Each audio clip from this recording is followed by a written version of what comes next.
ഞാൻ ഇന്ന് രാവിലെ തിരുവനന്തപുരത്ത് നിന്ന് ഏകദേശം 560 കിലോമീറ്റർ സഞ്ചരിച്ചാണ് ഇവിടെ എത്തിയത്. ആ 560 കിലോമീറ്റർ സഞ്ചരിച്ചെത്തിയത് ഈ മൂന്നാമത്തെ പോയിന്റ് പറയാനാണ്.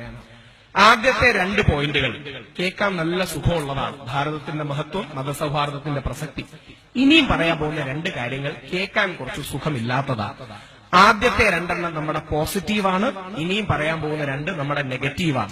ആദ്യത്തേത് നമ്മുടെ മേന്മയാണ്, ഇനിയും പറയാൻ പോകുന്ന നമ്മുടെ ന്യൂനതയാണ്. ആദ്യത്തേത് മറന്നാലും കുഴപ്പമില്ല, കാര്യം അത് നമ്മുടെ രക്തത്തിലും ആത്മാവിലും അലിഞ്ഞു ചേർന്നതാണ്. ഇനിയും പറയാൻ പോകുന്ന 2 കാര്യങ്ങൾ മറക്കരുത്. 95% മഹത്വമുള്ള ഒരു ജനതയാണ് നമ്മൾ. പക്ഷേ 5% പരിഹരിക്കേണ്ട പ്രശ്നങ്ങളുമുണ്ട്. ആ പ്രശ്നങ്ങളാണ് സൂചിപ്പിക്കാൻ ആഗ്രഹിക്കുന്നത്.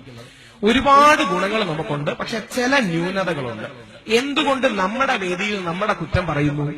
അത് പറഞ്ഞ് പരിഹരിക്കാൻ കൂടിയുള്ള വേദികളാണ് ഇത്തരം സദസ്സുകൾ. പൊതുവെ നമ്മുടെ കേരളത്തിൽ 2 തരം വേദികളാണുള്ളത്. നമ്മുടെ സംസ്കാരത്തെക്കുറിച്ച് പറഞ്ഞാൽ ഒന്നെങ്കിൽ ഇതിനെ കണ്ണടച്ചെങ്കിൽ പ്രശംസിക്കും, ഇതിന് തെറ്റുകുറ്റങ്ങളില്ല, പിഴവുകളില്ല, കുറ്റങ്ങളില്ല, പെർഫെക്റ്റ് ആണ് എന്ന് പറഞ്ഞ് ഇതിനെ അന്ധമായി പ്രശംസിക്കും. അല്ലെങ്കിൽ ഇതിനെ അന്ധമായി വിമർശിക്കും. ഇതെല്ലാം പ്രതിലോമമാണ്, ഇതെല്ലാം വർഗീയമാണ്, ഇതെല്ലാം മോശമാണ് എന്ന് പറഞ്ഞു. അന്ധമായ പ്രശംസയും അപകടമാണ്, അന്ധമായ വിമർശനവും അപകടമാണ്.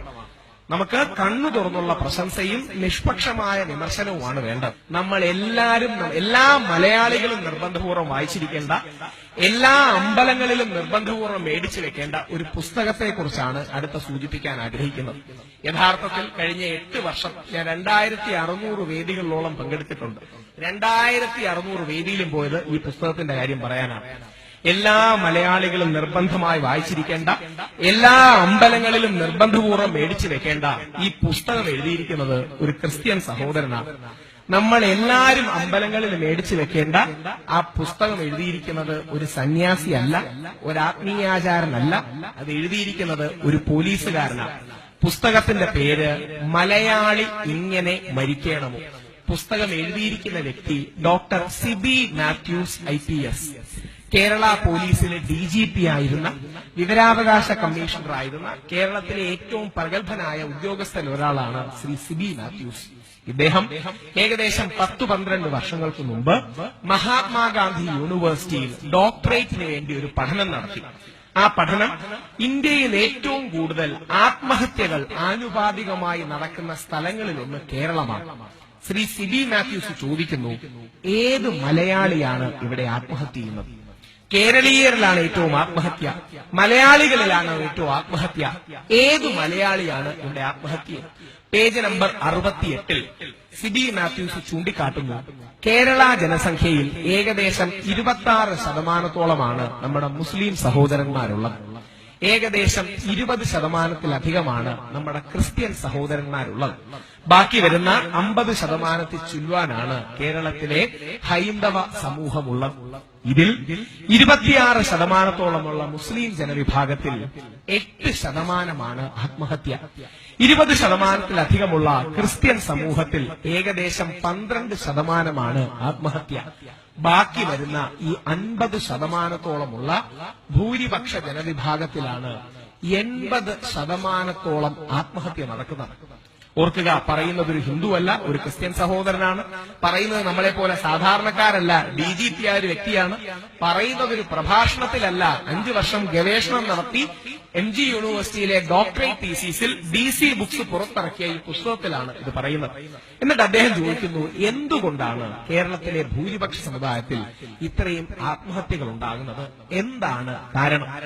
കമ്മ്യൂണിസ്റ്റുകാരുടെ പരിപാടിക്ക് പോകുമ്പോൾ, CPM-ന്റെയും CPA-യുടെയും നമ്മുടെ സഖാക്കളുടെയും പരിപാടിക്ക് പോകുമ്പോൾ ഞാൻ ഈ പോയിന്റ് പറയും. അപ്പൊ അവർ പറയും, സാർ അത് നമുക്ക് ഹിന്ദു എന്ന് പറയണ്ട.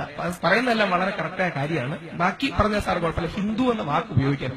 അവിടെ പോകുമ്പോൾ ഞാൻ പറയാറുണ്ട്, 26% മുസ്ലിം ജനവിഭാഗത്തിൽ 8% ആത്മഹത്യ, 20%-ഓളമുള്ള ക്രിസ്ത്യൻ ജനവിഭാഗത്തിൽ 12% ആത്മഹത്യ, ബാക്കി വരുന്ന 50% കേരളത്തിലെ മനുഷ്യരിലാണ് 80% ആത്മഹത്യ ഉണ്ടാകുന്നത്.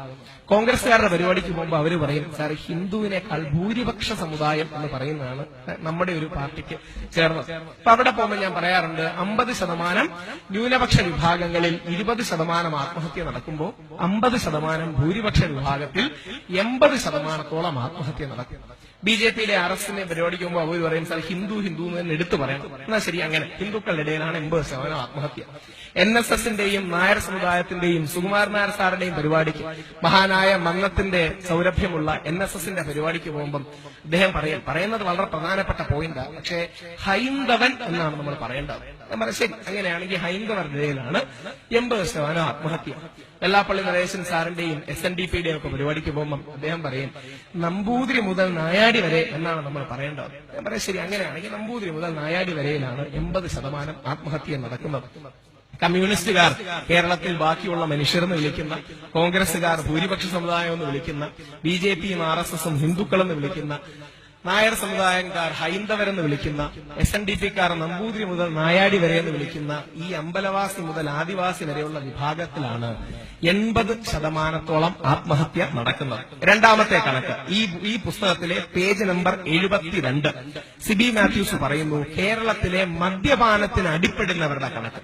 അതായത് വല്ലപ്പോഴും ഒരു പെഗ് കഴിക്കുന്നവരല്ല, വല്ലപ്പോഴും ബിയർ കഴിക്കുന്നവരല്ല, സുഹൃത്തുക്കളോടിരുന്ന് തമാശയ്ക്കും രസത്തിനും 1-2 പെഗ് മദ്യം കഴിക്കുന്നവരല്ല, മദ്യം കഴിച്ചില്ലെങ്കിൽ കൈവിറയ്ക്കുന്നവരുടെ എണ്ണം, മദ്യം കഴിച്ച് വീട്ടിൽ വന്ന് ഭാര്യയെ തല്ലുന്നവരുടെ, മദ്യപിച്ച് നശിക്കുന്നവരുടെ, ലിവർ സിറോസിസ് വന്ന് മരിക്കുന്നവരുടെ എണ്ണം എടുത്താൽ 83.7% ഹൈന്ദവ സമൂഹത്തിലാണ്.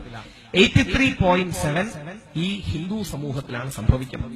അടുത്തത് അല്ലെങ്കിൽ വൃദ്ധജനങ്ങൾ, വാർദ്ധക്യത്തിൽ ജീറിയാട്രിക് ഇഷ്യൂസ് ഇംഗ്ലീഷിൽ പറയുന്ന ഓൾഡ് ഏജ് ഇഷ്യൂസ്, അത് 82% ഈ ഭൂരിപക്ഷ സമുദായത്തിലാണ് നടക്കുന്നത്. ഡിപ്രഷൻ, ഇന്ത്യയിൽ ഏറ്റവും കൂടുതൽ ഡിപ്രഷനുള്ള സംസ്ഥാനങ്ങളിലൊന്ന് കേരളമാണ്. വിഷാദ രോഗം എന്നൊക്കെ പറയും. അടുത്ത കണക്ക് കുറച്ചുകൂടെ ഞെട്ടലുണ്ടാക്കുന്നതാണ്. കഴിഞ്ഞ 10 വർഷത്തിനുള്ളിൽ ഏറ്റവും കൂടുതൽ ഡിവോഴ്സിന്റെ നിരക്കുകൾ വർദ്ധിച്ചത് നമ്മുടെ ഈ കൊച്ചു കേരളത്തിലാണ്. ഡിവോഴ്സിലെ വർധനയുടെ നിരക്ക് 700% കുടുംബഛിദ്രങ്ങളുടെ, വിവാഹമോചനങ്ങളുടെ, കുടുംബങ്ങൾ തകർന്നതിന്റെ വളർച്ചയുണ്ടായിട്ടുള്ളത്.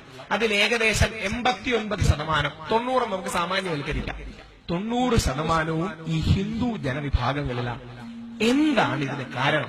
ഇതാണ് ഇതിലെ ഏറ്റവും പ്രധാന ചോദ്യം. എന്തുകൊണ്ട് ഹൈന്ദവ സമൂഹത്തിന് ഈ തളർച്ചയുണ്ടാകുന്നു? ഒന്നാമത്തെ കാരണം, അടിസ്ഥാന കാരണം ആത്മീയ വിദ്യാഭ്യാസത്തിന്റെ കുറവ്, ദൈവീക വിദ്യാഭ്യാസത്തിന്റെ കുറവ്, മൂല്യാധിഷ്ഠിത വിദ്യാഭ്യാസത്തിന്റെ കുറവ്. എങ്ങനെ? ഈ പ്രായത്തിലുള്ള നമ്മുടെ ഒരു അനിയത്തിയോ ആ പ്രായത്തിലിരിക്കുന്ന നമ്മുടെ അനിയന്മാരോ 5 മുതൽ 8 വയസ്സ് തൊട്ട് നമ്മുടെ ക്രിസ്ത്യൻ സഹോദരന്മാരുടെ അല്ലെങ്കിൽ മുസ്ലിം സഹോദരങ്ങളുടെ കുട്ടി ആഴ്ചയിൽ ഏറ്റവും കുറഞ്ഞത് 1-2 മണിക്കൂർ വെച്ചെങ്കിലും അവരുടെ സൺഡേ സ്കൂളുകളിൽ, ഓത്തുപള്ളികളിൽ, ബൈബിൾ ക്ലാസുകളിൽ പോവുകയും 18 വയസ്സാകുമ്പോൾ നമ്മുടെ ഒരു ക്രിസ്ത്യൻ സഹോദരന്റെ കുട്ടിക്ക്, നമ്മുടെ ഒരു മുസ്ലിം സഹോദരന്റെ കുട്ടിക്ക് ഏറ്റവും കുറഞ്ഞത് 500 മുതൽ 800 മണിക്കൂർ വരെ ഒരു ആത്മീയ വിദ്യാഭ്യാസം കിട്ടും. നമ്മുടെ മക്കൾക്ക് ഏറ്റവും കൂടി വന്നാൽ കിട്ടുന്നത് ഒരു 50 മുതൽ 80 മണിക്കൂർ വരെ മാത്രമാണ്. ഇതുകൊണ്ട് അവർക്ക് ആഴത്തിൽ ദൈവീകത വർദ്ധിക്കുന്നില്ല, ആത്മീയത വർദ്ധിക്കുന്നില്ല. യേശുദേവനെ പരിചയപ്പെടാൻ പോലെ, നബി തിരുമേനി സ്വല്ലല്ലാഹു അലൈഹി വസല്ലത്തെ പരിചയപ്പെടാൻ പോലെ, പരിശുദ്ധ ബൈബിളോ വിശുദ്ധ ഖുർആനോ പഠിക്കുന്നത് പോലെ ഹൈന്ദവ സമൂഹത്തിന് ഈ പഠനത്തിന്റെ യോഗ അറിയാൻ, ഗീതയെക്കുറിച്ച് അറിയാൻ, ശ്രീനാരായണ ഗുരുദേവനെ കുറിച്ച് അറിയാൻ, ചട്ടമ്പി സ്വാമിയെ കുറിച്ച് അറിയാൻ, വിവേകാനന്ദനെ കുറിച്ച് അറിയാൻ വേദികൾ ഉണ്ടാകുന്നില്ല. ഈ രീതിയിൽ ഇവർക്കൊരു ആത്മീയ പഠനം ലഭിക്കുന്നില്ല. ഇത് കാരണം ഇവരുടെ SQ അഥവാ സ്പിരിച്വൽ കോഷ്യന്റ് വർദ്ധിക്കുന്നില്ല. ഇത് കാരണമാണ് ഇവരുടെ ഇടയിൽ ഈ വലിയ പ്രശ്നം ഉണ്ടാകുന്നത്. അടുത്തത് നിങ്ങളോടുള്ളൊരു ചോദ്യമാണ്. എല്ലാ ദിവസവും നമുക്ക് പള്ളിയിലും അമ്പലത്തിലും ഒക്കെ പോകാൻ നമ്മുടെ താല്പര്യമാണ്. പക്ഷേ നമ്മുടെ ക്രിസ്ത്യൻ സഹോദരന്മാർ ഏതു ദിവസമാണ് പ്രത്യേകതയോടുകൂടി പള്ളിയിൽ ചെല്ലുന്നതും അവരുടെ കാര്യങ്ങൾ സംസാരിക്കുന്നതും അവരുടെ ഇടയിൽ പള്ളിയിൽ അച്ഛനോട് ഉപദേശങ്ങൾ ചോദിക്കുന്നതും ഒക്കെ ഏത് ദിവസമാണ്? ഞായറാഴ്ച. നമുക്കെല്ലാം അറിയാവുന്ന നമ്മുടെ മുസ്ലിം സഹോദരന്മാർ അങ്ങനെ അവരുടെ ജുമാ പ്രാർത്ഥനയ്ക്കും അവരുടെ ഇടയിലെ കാര്യങ്ങൾ സംസാരിക്കാനും ആത്മീയ പഠനത്തിനും വേണ്ടി ഏത് ദിവസമാണ് മാറ്റി വെക്കുന്നു? വെള്ളിയാഴ്ച. നമ്മുടെ ഗവൺമെന്റ് പോലും അരമണിക്കൂർ സ്കൂളിലൊക്കെ പലപ്പോഴും ഈ എക്സ്ട്രാ കൊടുക്കും, പോയിട്ട് തിരിച്ചു വരാം. അങ്ങനെ ആഴ്ചയിൽ ഏത് ദിവസമാണ് നമ്മൾ ആത്മീയ പഠനത്തിന് വേണ്ടി മാറ്റി വെക്കുന്നത്? ഏത് ദിവസമാണ് നമ്മൾ സ്വന്തം കാര്യങ്ങൾ സംസാരിക്കാനും പരസ്പരം സഹായിക്കാനുമായി മാറ്റി വെക്കുന്നത്? അങ്ങനെ ഒന്നുമില്ല എന്നുള്ളതാണ് സത്യം.